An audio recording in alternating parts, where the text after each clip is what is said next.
Hello and welcome back to Fierce Entertainment for my next review. And before I go on to revealing the title of this review, there are films out there that lay way to other films. And there's like a subgenre called horror comedy, to where you can take something that's horrifying and make fun of it.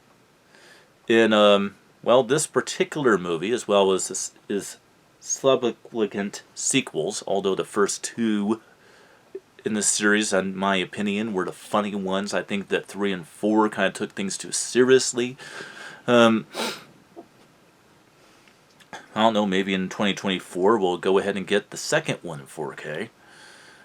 But this film, in a lot of ways, led to the creation of Zombieland and Zombieland 2 Double Tap. And that would be, I get the right date on this, that would be in the 1985 horror comedy The Return of the Living Dead. Now, I know you're thinking, well, isn't The Return of the Living Dead a scary movie? No, this is not a scary movie. This is a hilarious, funny fucking movie. Now, it does have a lot of gore and graphic violence and shit into it, because it does, after in the day, it is also a horror film. But this is a hilarious movie.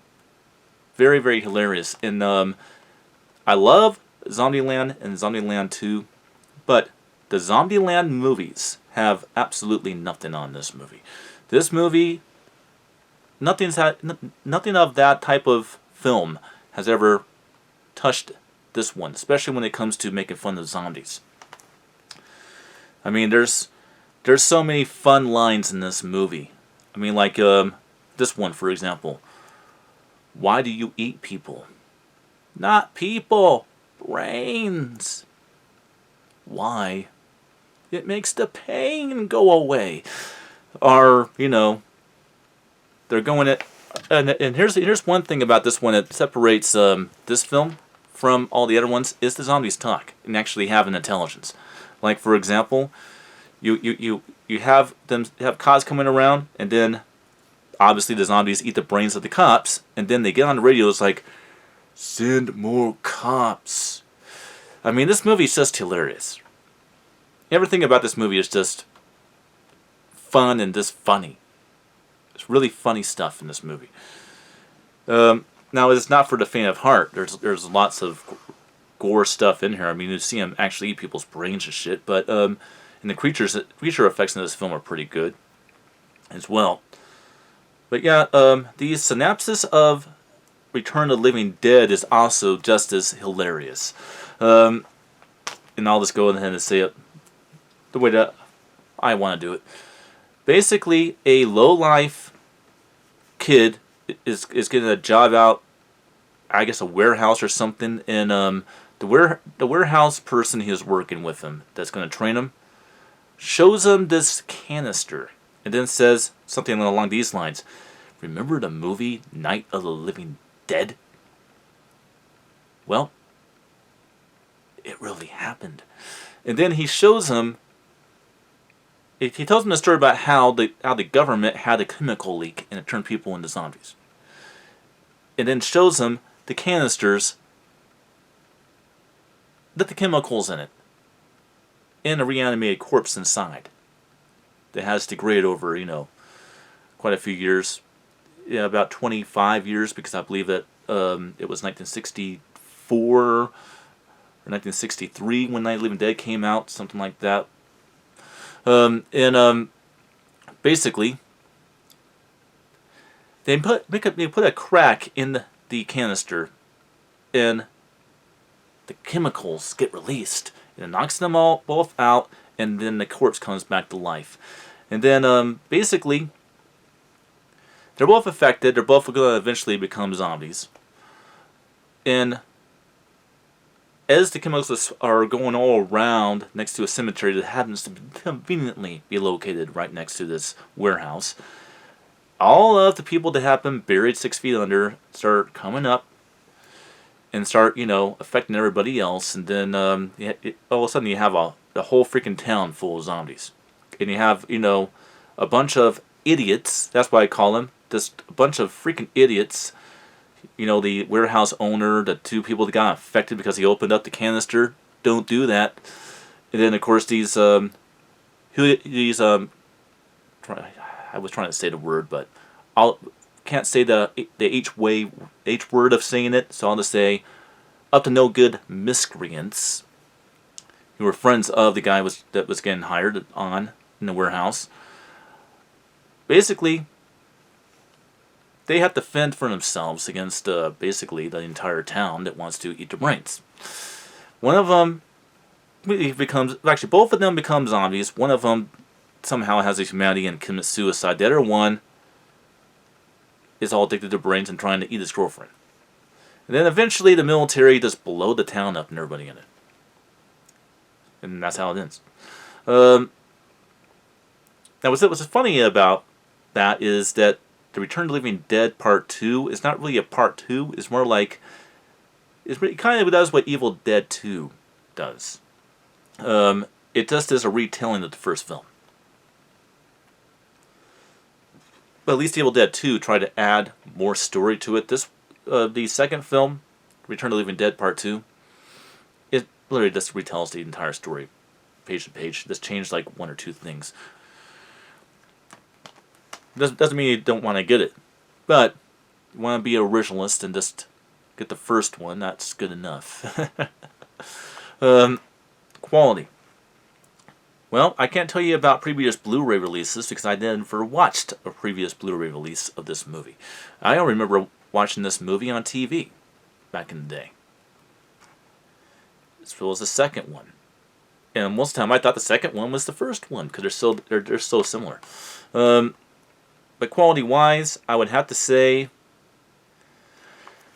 in terms of the picture, this has some pretty good HDR10 in it. And definitely looks like it's a really good 4K quality. The audio, on the other hand, seems pretty generic to me for a DTS HDMA. It seems like there's a little too much balance, there's not enough separation. It's just a pretty generic DTS HDMA remix of a stereo sound presentation. So you'll have more effects there, you have more going on, but don't expect it to be like, you can dramatically hear something fly around you or something like that. No, it's pretty stereo mixed. It's not going to have a lot of separations like you have with an action movie or something like of a more effect heavy stuff. But that's okay because this was never intended to be like that. This is not a horror thriller. This is a horror comedy. This is just supposed to make you laugh your asses off, not scare the hell out of you, or thrill you, or chill you. This is more meant to make you laugh your ass off. Now, I did laugh my ass off a lot. This was a funny-ass fucking movie. Even when they were trying to have serious moments in this movie. It just didn't come by as serious. It came by as... That's just fucking... It's just fucking hilarious. They're trying to be serious, but yet all you want to do is laugh. This is an insanely funny movie. So yeah, I would say check it out. And that's all there is to say about The Return of the Living Dead for 1985. On a side note, though, I will definitely tell you about two of the character actors in the movie. You have the actor who plays Tommy Jarvis. Forget his name at the moment. Let me think for a second.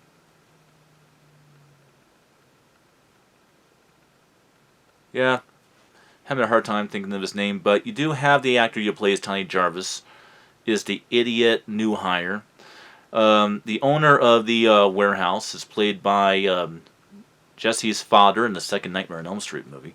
And I can tell you, I think both of them had a little bit more fun in this comedy than they did in the two horror films that they were a part of. With that said, though, may not be the biggest fan of Nightmare 2, but I am a very big fan of Friday the 13th Part 6, Jason Lives. And I hope you guys definitely enjoyed. Oh, Tom, yeah, okay. Tom Matthews. Yeah, the actor Tom Matthews is the actor who plays the idiot new idiot teenager getting a job in this movie.